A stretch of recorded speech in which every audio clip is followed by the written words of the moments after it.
Question में दिया गया है दो क्रमागत विषम पूर्णांकों की वर्गों का योगफल 394 है। ठीक है, संख्याएं ज्ञात कीजिए। तो यहाँ पर दिया गया है दो क्रमागत विषम पूर्णांकों के वर्गों का योगफल। ठीक है, इसका ये मतलब हुआ जो यहाँ पर पूर्णांक हमें लेना है वो कैसा लेना है, क्रमागत लेना है, और जो क्रमागत पूर्णांक होंगे वो कैसे होने चाहिए, विषम होने चाहिए। ठीक है, अगर हमसे सम कहा गया होता तो हम इसको मानते 2x और अगला क्या मानते 2x प्लस 4 इस तरीके, या 2x प्लस 2, ठीक है, सॉरी यहाँ पर 2x प्लस 2 या फिर 2x प्लस 4 इस तरीके का मानते, इसको मान सकते थे या फिर इसको मान सकते थे। लेकिन यहाँ पर हमें क्या कहा गया है, विषम पूर्णांक। तो ये विषम पूर्णांक के लिए जब भी आपको कहा जाएगा तो यहाँ पर क्या करना होता है आपको, यहाँ पर 2x प्लस 1, ठीक है, विषम पूर्णांक के लिए हम यहाँ पर आपको बता रहे हैं। ठीक है, 2x प्लस 1 और यहाँ पर अगला 2x प्लस 3, ठीक है, यहाँ पर 2x और 2x दोनों बनेगा, लेकिन यहाँ पर प्लस 1 यहाँ पर प्लस 3, ठीक है, क्योंकि पहला विषम संख्या जो आप पढ़ते हैं वैसे जनरल में वो क्या होता है, यहाँ पर एक होता है, एक के बाद 3, 3 के बाद 5, 5 के बाद 7 इस तरीके से आता है। ठीक है, तो यहाँ पर हमें विषम पूर्णांक कौन सा मानना है, 2x प्लस 1 और यहाँ पर 2x प्लस 3, ठीक है।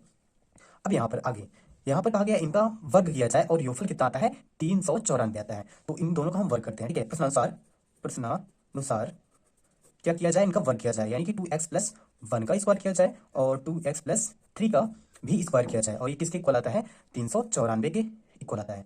अब इसको हम सिंप्लीफाई करेंगे, a प्लस बी का होल स्क्वायर जैसे किया जाता है, यहाँ पर आ जाएगा 4x स्क्वायर प्लस का ये 1 और ये प्लस का 2ab टाइप का करेंगे तो यहाँ पर आ जाएगा 4x प्लस यहाँ पर आ जाएगा 4x स्क्वायर प्लस का 9 और ये आ जाएगा 12x बराबर 394। ठीक है, 4x स्क्वायर यहाँ पर 4x स्क्वायर ये आ जाएगा 8x स्क्वायर और प्लस का ये 4x और ये 12x, 12 और 4 हो जाएगा 16x, और यहाँ पर ये प्लस में है, इस तरफ आएगा 75 होके, तो यहाँ पर आ जाएगा माइनस का 394 और यहाँ पर 1 है और यहाँ पर 9 है। ठीक है, प्लस में, तो ये प्लस का कितना है 10 बराबर इस तरफ क्या बचा 0। यहाँ पर हो जाएगा 8x स्क्वायर प्लस का 16x और ये माइनस का हो जाएगा 384 बराबर 0। ठीक है, अब यहाँ पर क्या कर सकते हैं, यहाँ पर देखा चाहिए सभी संख्या किससे कट जाएंगे, 8 से पूरे पूरे कट जाएंगे। ठीक है, तो यहाँ पर जब इसको भाग करेंगे तो यहाँ पर आ जाएगा एक्स स्क्वायर और ये आ जाएगा प्लस का 2x और यहाँ पर आ जाएगा माइनस का 48, ठीक है, बराबर 0। अब ये क्या बन गया, एक यहाँ पर ये कौन सा समीकरण बना है, द्विघात समीकरण बना है। ठीक है, द्विघात समीकरण, इसको आसानी से हल कर सकते हैं किस विधि से, गुणनखंड विधि से। ठीक है, तो सबसे पहले क्या करेंगे, यहाँ पर देखेंगे गिनती में यहाँ पर कितना है, एक है एक्स स्क्वायर के साथ में, और यहाँ पर अचर पर कितना है माइनस का 48 है, तो यहाँ पर गुणा कराएंगे एक 48 का, यहाँ पर आ जाएगा, यहाँ पर 48 ही आएगा। ठीक है, और यहाँ पर चिन्ह क्या है, माइनस है, और जब भी चिन्ह माइनस आता है तो यहाँ पर हमें दो चिन्ह रखना होता है, एक प्लस में और एक माइनस में। ठीक है, और यहाँ पर हमें प्लस मिलाना है। ठीक है, ये ध्यान रखना हमें, ये प्लस मिलाना है, ये वाला जो दिया गया है। ठीक है, ये ठीक है, और सबसे पहले इसको दो भाग में डिवाइड करेंगे कि ताकि कितना आ जाए, ताकि घटाने पर कितना आ जाए, 2 आ जाए।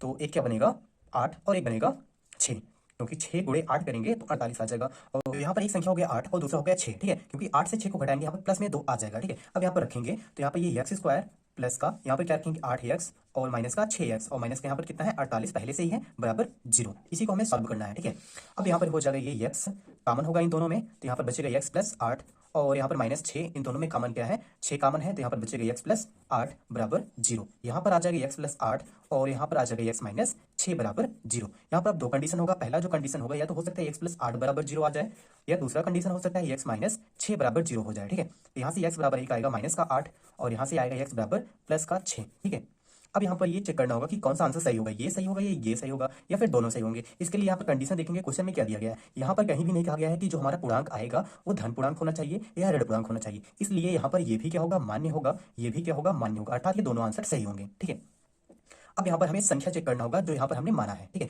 तो एक बार हम यहाँ पर जो पहला कंडीशन वाला आया है उत्तर x बराबर -8 इसको रखेंगे, उसके बाद यहाँ पर एक बार दूसरा जो x बराबर 6 आया है उसको रखेंगे। ठीक है, अब सबसे पहले हम यहाँ पर पहला वाला रखते हैं। ठीक है, जब यहाँ पर हम पहला रखेंगे x बराबर कितना -8, तो हमें पहली संख्या क्या मिलेगा, पहली संख्या हमने क्या माना था 2x प्लस 1। ठीक है, 2x प्लस 1 और यहाँ पर रखेंगे 2 गुणे x के सामने -8 और प्लस का 1, इसका गुणा कराएंगे माइनस का 16 और प्लस का 1 कितना आ जाएगा -15। ठीक है, और दूसरी संख्या और ये संख्या दोनों कैसे हैं, क्रमागत है। ठीक है, 2x प्लस 3। ठीक है, दूसरी संख्या ये 2x प्लस 3।